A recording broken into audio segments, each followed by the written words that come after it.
रख हौसला वो मंजिल भी आएगा, प्यासे के पास चलकर समंदर भी आएगा। मत बैठे तखर मंजिल के मुसाफिर, एक दिन आप सभी को मंजिल भी मिलेगी और मंजिल मिलने का आनंद भी आएगा।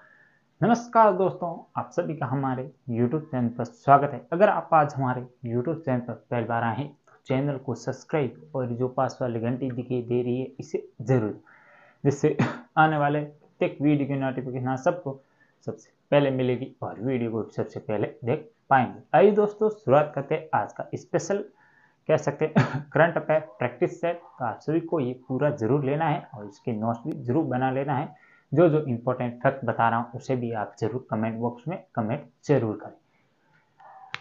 आज है 26 फरवरी 2025।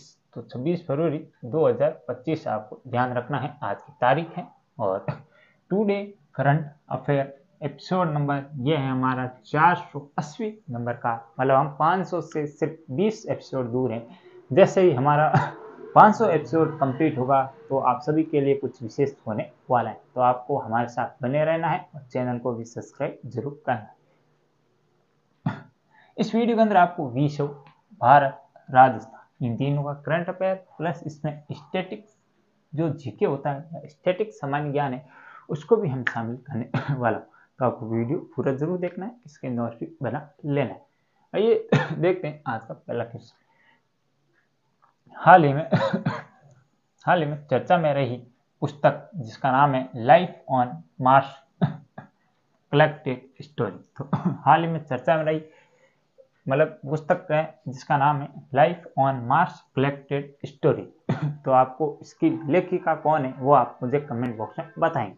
जल्दी से बताइए कि इसकी लेखिका कौन है, कि हाल ही में चर्चा में रही life on Mars collected story, इसकी लेखिका कौन है, कमेंट बॉक्स में जरूर बताइए। तो ऑप्शन देख लेते हैं एक बार। ऑप्शन ए है अरुंधति रॉय, ऑप्शन बी है नमिता देसाई, ऑप्शन सी है कैलाश शर्मा, ऑप्शन जो डी है वो है शीला अशोक। तो हाल ही में ये चर्चा में रही है और इसकी जो कौन है life on Mars collected story इसकी लेखिका, इसका राइट और सटीक आंसर होगा वो option number B, Namita Desai. Namita Desai द्वारा हाल ही में ये पुस्तक लिखी गई है। तो इसके लिए आप सभी के एग्जाम की दृष्टि से इंपॉर्टेंट होने वाले।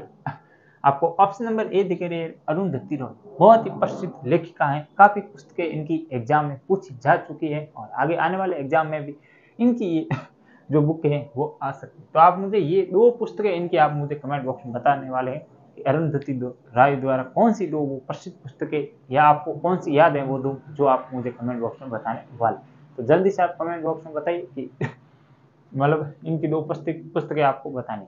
आइए आगे बढ़ते हैं, देखते हैं आज का दूसरा क्वेश्चन। हाल ही में किस राज्य सरकार द्वारा गवाह संरक्षण योजना को शुरू किया गया है? तो हाल ही में किस राज्य सरकार द्वारा वहां पर जो गवाह होते हैं उनको संरक्षण प्रदान करने के लिए एक योजना शुरू की गई उस राज्य के द्वारा। तो इम्पोर्टेंट है, ये भी योजना भी अक्सर एग्जाम में क्वेश्चन पूछे जाते हैं। तो option A Rajasthan, option B है उत्तर प्रदेश, ऑप्शन सी है हरियाणा और ऑप्शन जो डी है वो है केरल। क्या होगा इसका राइट और सटीक आंसर? तो इसका राइट और सटीक आंसर होगा वो होगा ऑप्शन नंबर सी, हरियाणा। आपको ध्यान रखना है, हरियाणा राज्य सरकार द्वारा हाल ही में कौन सी योजना शुरू की गई? गवाह संरक्षण योजना।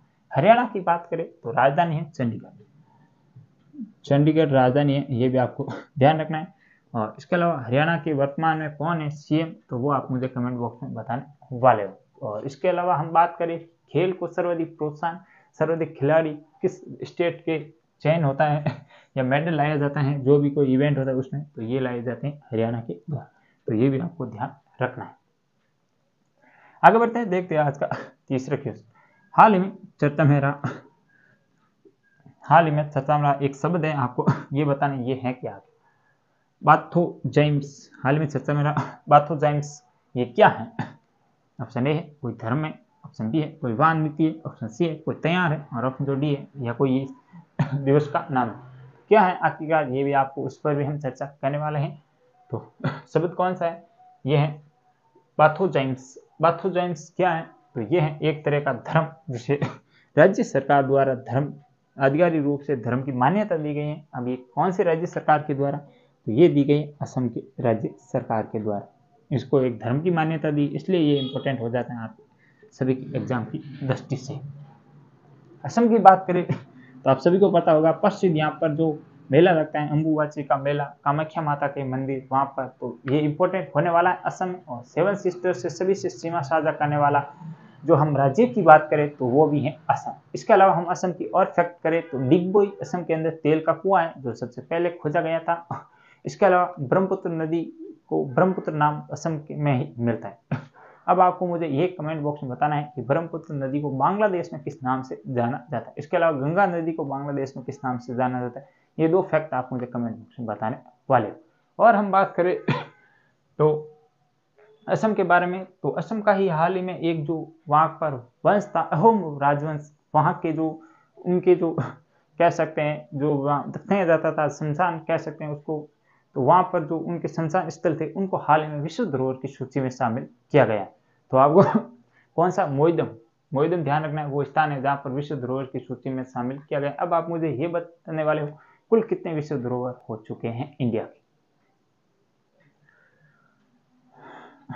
और त्योहार की बात करें असम में तो आप सभी को पता होगा बिहू, जो कि कुल 3 प्रकार का है और असम के अंदर बढ़ चढ़कर मनाया जाता है। और 3 प्रकार कटी बिहू, भोगी बिहू, और इसके अलावा एक और कौन सा है वो आप मुझे कमेंट बॉक्स में बताने वाले। आगे बढ़ते हैं, देखते हैं आज का चौथा क्वेश्चन। हाल ही में चर्चा में रहा जागरो पर्वत कहाँ पर स्थित है। तो क्यों ये चर्चा में रहा, इस पर भी हम बात करने वाले हैं। पहले हम देख लेते हैं जागरो पर्वत जो पर्वत है वो कहाँ पर स्थित है। तो ऑप्शन ए है ईरान, ऑप्शन बी है इराक, ऑप्शन सी है चीन, और ऑप्शन जो डी है वो है आपका इटली। कहाँ पर स्थित है जो पर्वत जागरो है, ये कहाँ पर स्थित है। तो ये स्थित है ईरान के अंदर। तो ये भी आपको थोड़ा सा ध्यान रखना है, ईरान के अंदर जागरो पर्वत है। और हाल ही में यहाँ पर ज्वालामुखी संबंधी प्रक्रिया हुई थी, या वहाँ पर कुछ ऐसे क्रियाकलाप हुए जो ज्वालामुखी संबंधित है, इस कारण ये चर्चा में रहा था, इसलिए जागरो पर्वत आपको ध्यान रखना है। हम बात करें चीन की, तो चीन के अंदर टकला माखन सबसे बड़ा मरुस्थल है, ये भी आपको ध्यान रखना। मंगोलिया और चीन के अंदर गोबी पर्वत है, ये भी आपको जो गोबी मरुस्थल है वो भी आपको थोड़ा सा ध्यान रखना है।